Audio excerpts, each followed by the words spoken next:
রাত তখন গভীর। মণিপুর আর মিজোরামের পাহাড়ের ওপারে মিয়ানমারের আকাশে মাঝে মধ্যেই আগুনের গোলা দেখা যাচ্ছে। সোশ্যাল মিডিয়ায় গুজব ছড়িয়ে পড়েছে, তবে কি ভারতীয় সেনারা সীমান্ত পেরিয়ে মিয়ানমারে ঢুকে পড়ল? ওদিকে নেপুরোর অলিগলিতে নাকি শোনা যাচ্ছে চীনা ড্রোনের অপারেটরদের কথা। আসলে মিয়ানমারে কী ঘটছে? সত্যি বলতে কি ভারত সরাসরি কোনো সৈন্য মিয়ানমারে পাঠায়নি, বরং দিল্লির চালে এখন এক বড় ধরনের পরিবর্তন এসেছে। 2026 সালের শুরুতে ভারত সীমান্তে কাঁটাতার কাটার ঘটনাকে মোদী সরকার সীমান্তকে দুর্ভেদ্য করে তুলেছে।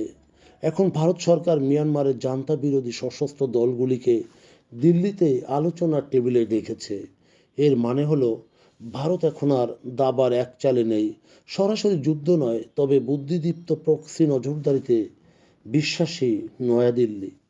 চীনের ড্রোন কূটনীতি। অন্যদিকে চীন বেজিংয়ের কোনো পদাতিক বাহিনী মিয়ানমারের জঙ্গলে যুদ্ধ করছে না, কিন্তু জান্তা সরকারকে সবচেয়ে বড় সহায়তা দিচ্ছে অত্যাধুনিক চীনা প্রযুক্তির ড্রোন দিয়ে।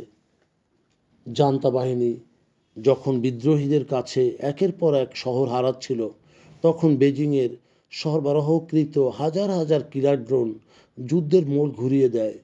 জান্তা সরকারের হয়ে এই ড্রোনগুলো কারা নিখুঁতভাবে পরিচালনা করছে? এখানে সন্দেহের তীর চীনের কারিগরি বিশেষজ্ঞদের দিকে। ছায়াযুদ্ধের যে ময়দান, সেখানে 2026 সালে এসে মিয়ানমার এখন ছায়াযুদ্ধের পার্ট। এদিকে আরাকান আর্মি, অন্যদিকে জান্তাকে হঠাতে মরিয়া। অন্যদিকে চীন ও রাশিয়ার অস্ত্র প্রযুক্তির ঢাল টিকিয়ে রেখেছে জান্তা সরকারকে। মিয়ানমারের সাধারণ মানুষের জন্য একটি বিভীষিকাময়, অথচ বিশ্ব শক্তির জন্য এটি এক অদৃশ্য দাবার ছক।